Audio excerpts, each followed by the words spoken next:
Desde los inicios de la investigación prehistórica se ha querido conocer para qué sirvieron los instrumentos descubiertos en los yacimientos arqueológicos. Para ello, algunos investigadores de comienzos del siglo XX llegaron incluso a usar los útiles hallados en los yacimientos. Más tarde, la implantación de las tipologías para describir los instrumentos líticos llevó a los investigadores a emplear categorías con contenido funcional, en base a las comparaciones con los útiles actuales o los usados por otras sociedades ya desaparecidas. De ahí que se emplearan términos como cuchillo, raspadores, buriles u otros, vigentes aún actualmente. En los años 30 del siglo XX, el investigador ruso Sergei Semenov implanta las bases de la traciología en el libro Tecnología prehistórica, estudio de las herramientas y objetos antiguos a través de las huellas de uso. Su tesis fue publicada en inglés en 1964 y en castellano en 1981. Estas bases siguen siendo válidas hoy en día, a pesar de los cambios tecnológicos en lo relacionado con la microscopía y el registro fotográfico. Actualmente la traciología es el único método para conocer el uso de los instrumentos. El reconocimiento de las modificaciones de uso se realiza mediante microscopios. El uso de los instrumentos provoca modificaciones en los filos de los mismos. Estas modificaciones pueden ser melladuras, son los continuos rompimientos del filo como consecuencia del contacto con la materia trabajada. Redondeamientos suelen producirse especialmente con aquellas materias más duras y abrasivas. Estrías, se trata de un magnífico marcador del movimiento efectuado con el útil durante el uso. Micropulido, es un depósito de sílice generado por el contacto entre el útil y la materia trabajada. Sus características formales permiten hacer un diagnóstico de la materia trabajada. En los últimos años se ha trabajado sobre el tema de los residuos adheridos y conservados en las superficies de los instrumentos. Pueden ofrecer información sobre el uso de los mismos o sobre el material empleado para enmangarlos. En los años 80 del siglo XX se debate sobre qué tipo de microscopios deben emplearse para reconocer el uso de los instrumentos. Un grupo de investigadores aboga por el uso de lupas estereoscópicas con bajos aumentos, entre 10 y 80. Analizan básicamente melladuras y redondeamientos. El tiempo de trabajo invertido es poco, lo que permite estudiar muchas piezas. Por el contrario, solo se aproximan a la dureza de la materia trabajada y al movimiento efectuado. La morfología de las melladuras se presenta como un medio válido para reconocer la dureza del material trabajado y el movimiento efectuado, pero el empleo únicamente del análisis de las melladuras genera fuertes críticas. Otro grupo de investigadores, encabezado por Keely y Vaughan, creen que es más apropiado usar microscopios con altos aumentos, entre 100 y 400. De este modo se pueden observar también micropulidos y estrías, esenciales para reconocer la naturaleza de la materia trabajada. Permiten saber si el instrumento se usó sobre madera, carne, piel, hueso, etc. El uso de este tipo de microscopios necesita mayor tiempo de trabajo, por lo que el número de piezas analizadas es menor. Este grupo de investigadores recibió las críticas de Grace, para quien todos los micropulidos son iguales a partir de un determinado umbral de tiempo de trabajo. Para rebatir estos argumentos, Vaughan y otros investigadores como Ibáñez demostraron que si bien en ciertas circunstancias puede haber pulidos de distintas materias que lleguen a ser parecidos, otros no lo serán nunca. Es el caso de los micropulidos generados por la carne respecto al hueso. En los últimos años, algunos investigadores prefieren el empleo de microscopios electrónicos con mucho mayor margen de aumentos. Se trata de microscopios muy caros que requieren de gran inversión de tiempo para el análisis de cada pieza, por lo que el número de piezas analizadas es mínimo. Hoy, la mayoría de los traciólogos emplean conjuntamente lupas estereoscópicas y microscopios de altos aumentos para el análisis del registro lítico de los yacimientos. Ambos tipos de microscopios ofrecen información valiosa para aproximarnos a la materia trabajada y a la forma en la que ésta se transformó. Al principio, los estudios traciológicos se aplicaron especialmente en contextos paleolíticos, en los que el utillaje lítico es un elemento fundamental por su grado de conservación. No obstante, durante los años 80 se acrecienta el interés por la aplicación del estudio traciológico en yacimientos neolíticos, inicialmente en contextos del Próximo Oriente y posteriormente en Europa. En la península ibérica, los primeros trabajos son presentados por la doctora Asunción Vila y posteriormente por la doctora Carmen Gutiérrez. A partir de los años 90, un grupo de investigadores, muchos de ellos formados en universidades extranjeras, empiezan a trabajar en contextos arqueológicos muy distintos. Es el caso de los doctores Juan José Ibáñez, Jesús Emilio González, Amelia Rodríguez, Ignacio Clemente o Juan Francisco Gibaja. Actualmente son cada vez más numerosas las reuniones, publicaciones y presentaciones en congresos de estudios traciológicos involucrados en el desarrollo de los proyectos arqueológicos. Una cuestión a tratar son las posibilidades y limitaciones de la traciología.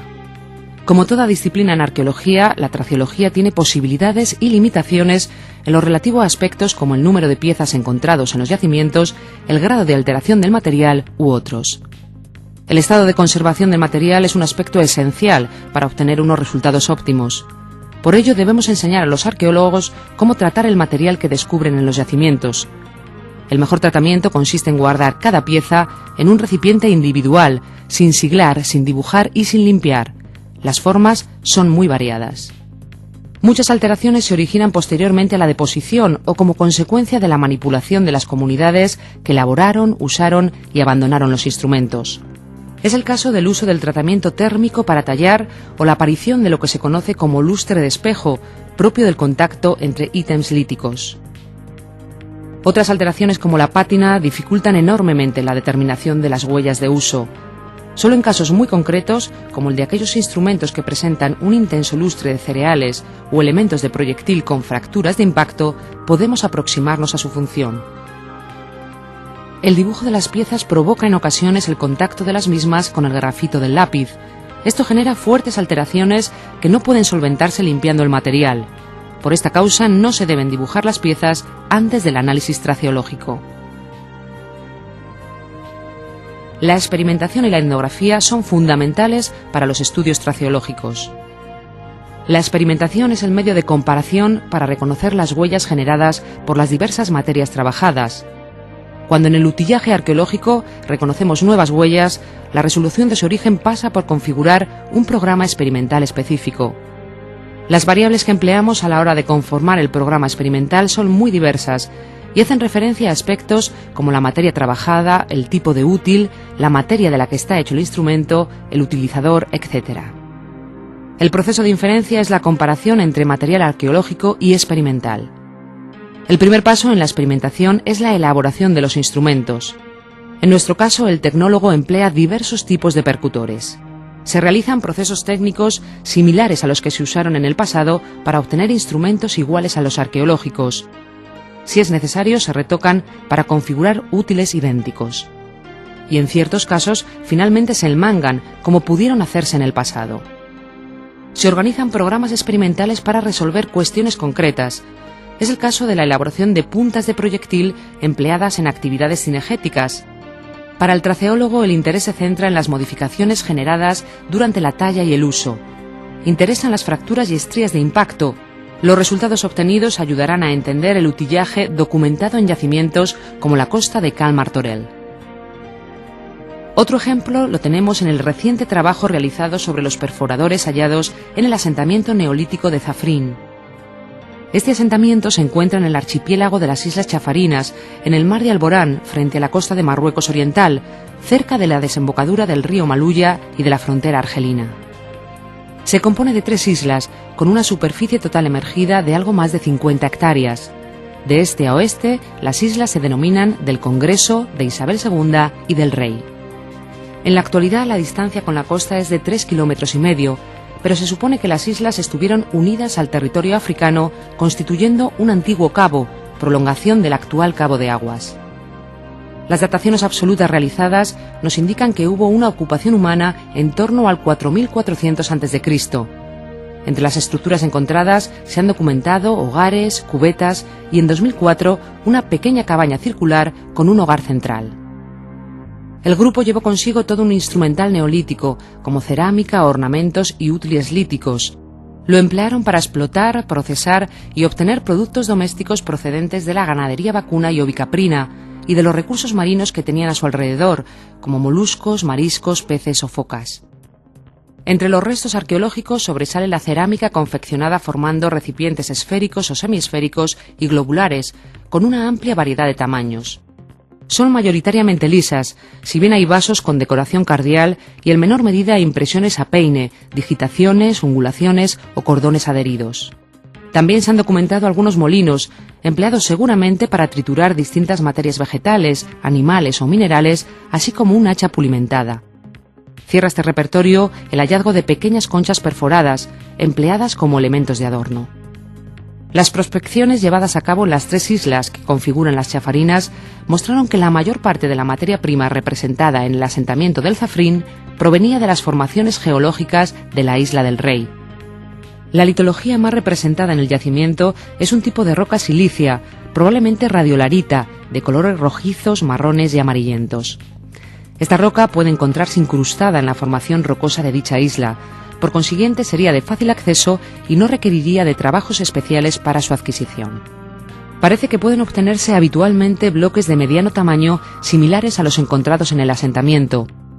En el caso de la radiolarita, su explotación está dirigida a la obtención de lascas. Si bien las lascas obtenidas de la explotación de estos núcleos no solían retocarse, ocasionalmente se modificaban los filos formando raedaras, muescas, raspadores y especialmente perforadores, que es el morfotipo más representativo de Zafrín. Puntualmente hallamos algunos instrumentos elaborados sobre un sílex blanquecino que seguramente llegaba aportado al yacimiento durante los movimientos de población de estos grupos. Resalta la presencia de algunas láminas y en especial el uso de este sílex para configurar los únicos 3 geométricos hallados en el asentamiento. El estudio funcional muestra una amplia variedad de materias trabajadas. Sobresalen los útiles empleados para trabajar carne, piel y en menor medida hueso y los proyectiles. Es puntual la presencia de materias vegetales y minerales. Las alteraciones, el desarrollo de las huellas y el tipo de litologías empleadas explican por qué en muchas de las piezas solo se ha podido decir que se usaron para trabajar materias indeterminadas de dureza blanda o semidura. Podemos ver útiles empleados para trabajar la carne, otros para trabajar la piel y otros para trabajar la madera. Entre los instrumentos más significativos están los perforadores. La primera hipótesis sobre los mismos fue que se emplearon para extraer lapas o perforar moluscos. Sin embargo, las huellas macroscópicas y microscópicas observadas en el material arqueológico no parecían corresponderse con esas tareas. Más bien parecían corresponderse con el trabajo de materias blandas o semiduras, pero no con materias tan duras como los moluscos al ser perforados o con la piedra durante el proceso de extracción de las lapas. Por ello se decidió llevar a cabo una experimentación específica para confirmar o negar tal hipótesis. Los soportes utilizados para la confección de los perforadores han sido lascas espesas de sílex. Para ello hemos empleado 2 métodos, retoque sobre yunque y retoque a mano alzada. La experimentación se inició en la costa del Algarve, al sur de Portugal, para la extracción de lapas. Se utilizaron perforadores de distintas dimensiones y morfologías. Se extrajeron lapas adheridas a las rocas del exterior e interior de las zonas bañadas por el agua. Se fueron anotando las fracturas macroscópicas producidas durante el trabajo, tanto en las lapas como en los instrumentos. Quedó demostrado que el trabajo era poco efectivo. Las lapas y los instrumentos se rompían a menudo. Quizás hubieran sido más efectivos otros útiles como pequeñas varillas o punzones de madera o hueso. En el material experimental se observaron claramente las fracturas macroscópicas generadas en los ápices de los perforadores, muy diferentes a las registradas en el material arqueológico. En el microscopio se observan numerosas estrías y placas de pulido compacto, producto del roce con las lapas y las piedras. Estas huellas no existen en el material arqueológico. Esta experimentación confirmó que la mayoría de los perforadores de Zafrín no se emplearon para extraer lapas o perforarlas. Seguramente sí fueron empleados sobre materias de menor dureza, como la piel, vegetales, etc. La etnografía aporta información valiosa al conocimiento de los procesos de trabajo en el pasado. Se han llevado a cabo trabajos etnográficos sobre el trabajo de los cereales por sociedades campesinas de la península ibérica y Marruecos, en los que las mujeres siegan de distinta manera según la altura de los tallos, bien con hoces metálicas, bien arrancándolos con las manos. También se han realizado trabajos sobre el tratamiento de la piel por peleteros del norte de Marruecos. Se trata de artesanos que aún emplean métodos tradicionales con instrumentos de piedra.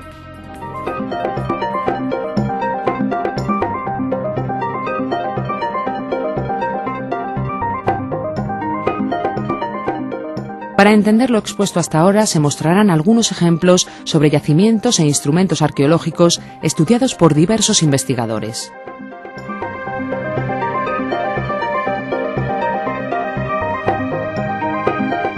Lapa do Picareiro se sitúa en la Extremadura portuguesa. Vista desde la cavidad, se trata de un lugar de control absoluto de las manadas de animales.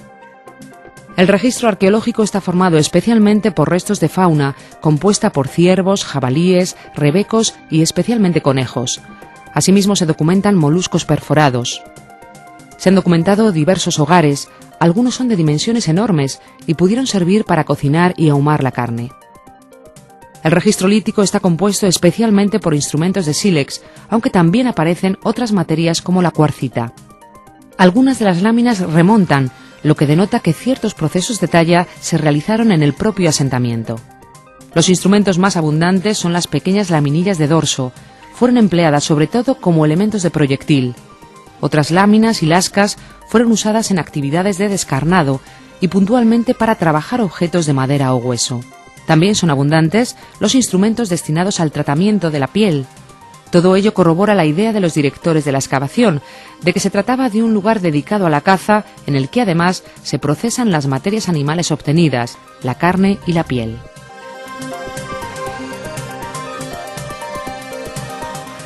El objetivo del estudio era conocer las distintas técnicas de recogida del cereal, valorando los datos arqueológicos y etnográficos. Las diversas técnicas pueden responder a distintos factores que debían ser valorados: el tipo de cereal cultivado, las condiciones climáticas durante el periodo de siega, el tamaño de los campos cultivados, el uso o no de los tallos, las tradiciones técnicas aprendidas de generación en generación y llevadas a cabo por los individuos durante los movimientos de la población, etc. Los datos de este estudio proceden de la traciología, la carpología y la información etnográfica y experimental. Se han estudiado las técnicas de siega en yacimientos del suroeste de Europa documentados en el Neolítico Antiguo y Medio, sexto y cuarto milenio calibrado a.C. Se constató que en el sur y en el levante peninsular las hoces usadas para segar son pequeños fragmentos de láminas o lascas que se insertan en diagonal al mango, en forma de pequeños dientes. Las huellas registradas en los yacimientos son las típicas de siega. En la imagen se muestran los tipos de cereales documentados en algunos de los yacimientos de estas zonas, así como las dataciones obtenidas en varios de estos sitios.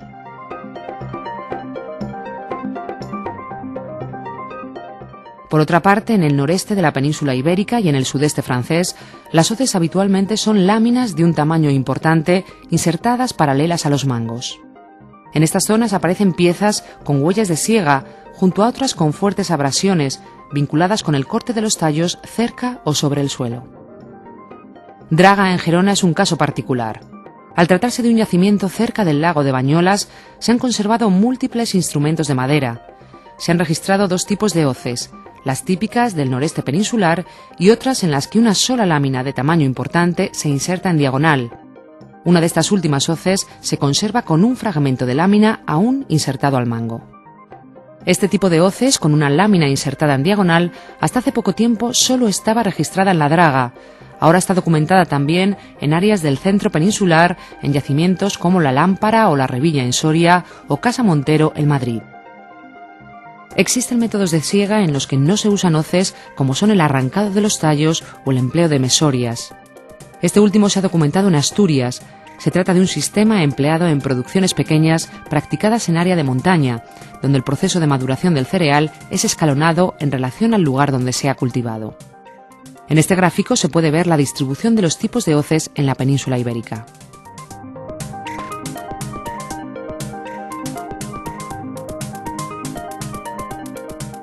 Otro ejemplo es el estudio funcional del utillaje lítico en los asentamientos del Neolítico Antiguo de La Lámpara, La Revilla y Abrigo de la Dehesa.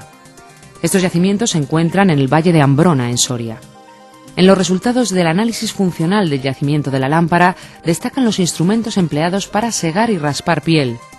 Muchos son los mismos útiles, ya que varias de las piezas de siega se retocaron para ser reutilizadas en el raspado de piel. Hay pocos microlitos geométricos usados como elementos de proyectil. Los resultados del análisis funcional del yacimiento de La Revilla son similares a los de La Lámpara.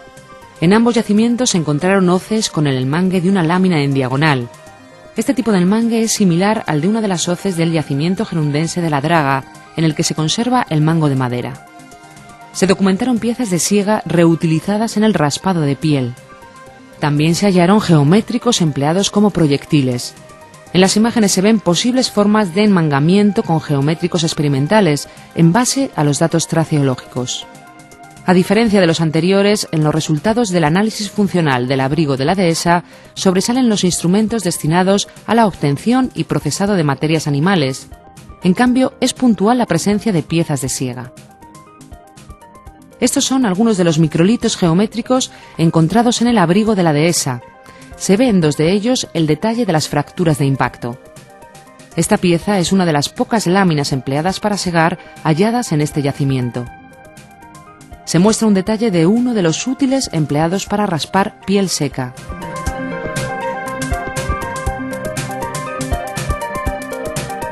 Un nuevo ejemplo es la presentación del estudio traceológico realizado sobre el utillaje documentado en los enterramientos de necrópolis del Neolítico Medio, cuarto milenio calibrado a.C., del noreste peninsular. En este periodo las sepulturas suelen ser individuales. Puntualmente se documenta alguna doble o triple. En tales enterramientos se depositan distintos elementos de ajuar, como láminas de sílex o recipientes cerámicos. En Cataluña se documentan diferentes tipos de estructuras de enterramiento, como cistas, dólmenes y fosas realizadas en el suelo. Estas diferencias suelen tener correlación a nivel geográfico. Hasta 2002 las localizaciones de enterramientos neolíticos eran numerosas. En la actualidad ese número ha aumentado por el descubrimiento de la necrópolis de Can Gambús en Sabadell con 50 sepulturas. Las distintas estructuras funerarias se han vinculado con facies culturales. Así los sepulcros en fosa, habituales del este de Cataluña, se han englobado en la facies cultural del vallesiense. Las cistas típicas del centro de Cataluña se han vinculado con la facies cultural del solsoniense. Los primeros dólmenes del noroeste de Cataluña se han englobado en el ampurdaniense. Sin embargo, esa relación entre el tipo de estructura y su localización geográfica no es rígida, y la cronología de los primeros dólmenes del noreste de Cataluña es dudosa por la falta de dataciones y el lugar de donde se extrajeron las muestras datadas. La necrópolis más importante de este periodo es la de Bòbila Madurell, en Sant Quirze del Vallès, Barcelona. Se trata de una necrópolis con unas 130 sepulturas, a las que hay que sumar las 50 descubiertas recientemente en el cercano paraje de Can Gambús. Entre los ajuares más habituales encontramos recipientes de cerámica, útiles líticos y de hueso, restos de fauna o elementos ornamentales realizados en piedra o concha. Para el análisis nos hemos centrado en los instrumentos de piedra asociados a los inhumados. Los datos del análisis traceológico indican que los instrumentos más abundantes son los destinados al procesado de los cereales. Esto es lógico en unas comunidades asentadas en zonas de valle, con un clima y tipo de suelo idóneos para las prácticas agrícolas. Por su parte, los estudios de fauna muestran que sobresalen los restos de fauna doméstica. Esto es sorprendente, pues en las tumbas se encuentran a menudo microlitos geométricos, muchos de ellos usados como proyectiles. Los criterios de selección de los instrumentos líticos que se dejan en las tumbas son diversos. Hay útiles muy usados e incluso fragmentados. Habitualmente se documentan piezas que, si bien están usadas, se encuentran en perfecto estado, poco fragmentadas y poco utilizadas. Incluso en algunas tumbas se han encontrado láminas que remontan entre ellas o con un núcleo. Demuestra que en estos casos se tallaron ex professo para dejarlas en las sepulturas. También en estos enterramientos aparecen algunos materiales que no suelen encontrarse en otros contextos domésticos, como núcleos de sílex, láminas de obsidiana, hachas pulidas, puntas y microlitos geométricos. En este estudio se quería observar la relación entre los objetos de las tumbas y los individuos asociados a ellos por sexo y edad. Para ello acudimos a distintos test estadísticos. Los análisis multivariantes demostraron que varias mujeres estaban vinculadas con los instrumentos de hueso y con los útiles de sílex usados para trabajar la piel. Varios hombres se relacionaron con las hachas y los infantiles, siempre de sexo indeterminado, con los elementos de adorno. Como resumen, observamos una tendencia a que los niños se asociaran a los elementos de adorno, los hombres a los núcleos, los elementos de proyectil y los útiles empleados para descarnar, y las mujeres a los instrumentos usados para trabajar la piel y al utillaje óseo.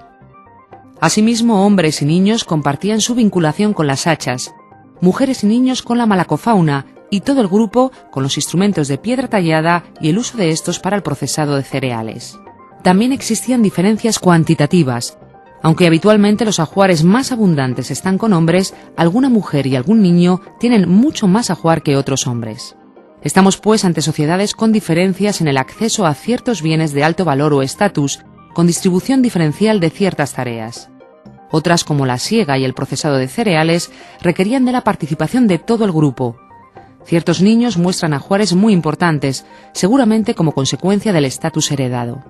Se trata de un momento en el que aparecen los primeros signos de violencia, con dos individuos con puntas clavadas, uno de Bobila-Madurell y otro de la necrópolis del Camí de Cangrau. Contrasta la ausencia de fauna salvaje con la presencia abundante de elementos de proyectil en tumbas mayoritariamente masculinas. Es posible que tuvieran un contenido simbólico, representativo de la masculinidad de quienes los poseen y puntualmente utilizan. En la actualidad se trabaja sobre las nuevas sepulturas aparecidas en el paraje de Can Gambús, próximo a la Bobila-Madurell. Se trata de sepulturas muy bien conservadas y excavadas que están proporcionando datos novedosos sobre las prácticas funerarias y la construcción de las sepulturas. Existen tumbas con mucho ajuar. En la de la imagen hay varios núcleos de sílex de procedencia foránea, posiblemente del sudeste francés. Algunos están tallados a presión o percusión indirecta para extraer láminas. Como en el caso de la Bobila-Madurell, se han encontrado láminas empleadas para cortar carne o segar cereales, así como microlitos geométricos usados como proyectiles.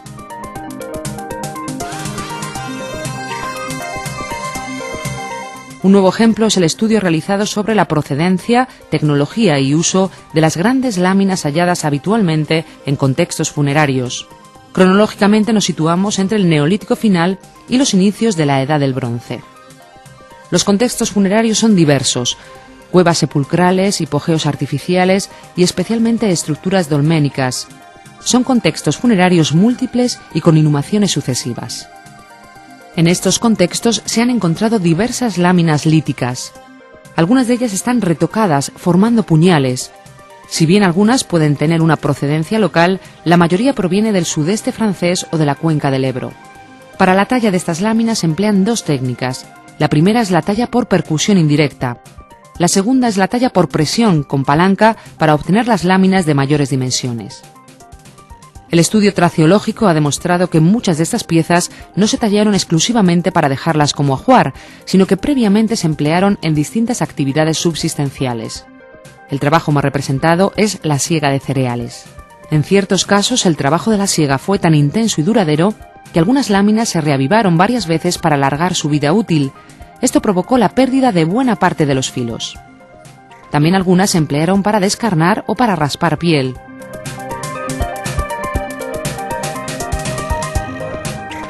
Un ejemplo más es el análisis del material lítico documentado en el hipogeo del Cal Martorell. Se sitúa en la población de Dosrius, en la provincia de Barcelona. Topográficamente disfruta de un emplazamiento óptimo en una cota de 205 metros y próximo a 2 cursos de agua.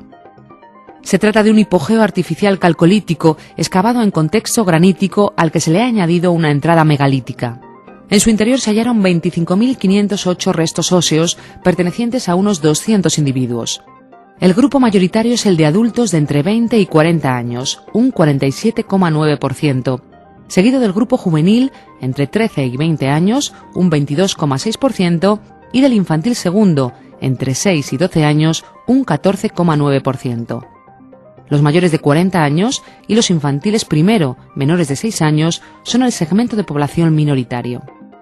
Del conjunto de material arqueológico solo hay 68 puntas de flecha y algún fragmento cerámico. Muchas de las puntas estaban fracturadas. ¿Cuál es la causa de las fracturas? ¿Formaban parte de un ajuar?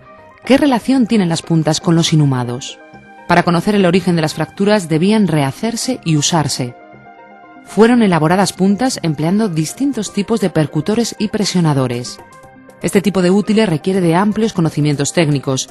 Su elaboración genera múltiples lascas y residuos de talla. Se prepararon los astiles mediante cabezas extraíbles para poder reutilizar los mismos astiles con distintos extremos a los que se les enmangaban las puntas. Se observaron fracturas similares a las documentadas en contexto arqueológico. No obstante, algunas puntas experimentales fueron utilizadas varias veces sin que aparecieran fracturas ni huellas microscópicas. La conclusión a la que se llegó fue que una gran parte de las puntas estaban utilizadas, incluso las que estaban en perfecto estado. Por consiguiente, no podía ser considerado como ajuar el conjunto de puntas documentadas en este enterramiento, ya que posiblemente una parte de las puntas llegaron alojadas en los cuerpos de los inhumados. Por tanto, son un indicio de un posible acto de violencia a finales del tercer milenio calibrado a.C. También en otros casos se han documentado inhumados fallecidos por actos violentos, como en Longar o en San Juan ante Portan Latinam, ambos en Álava.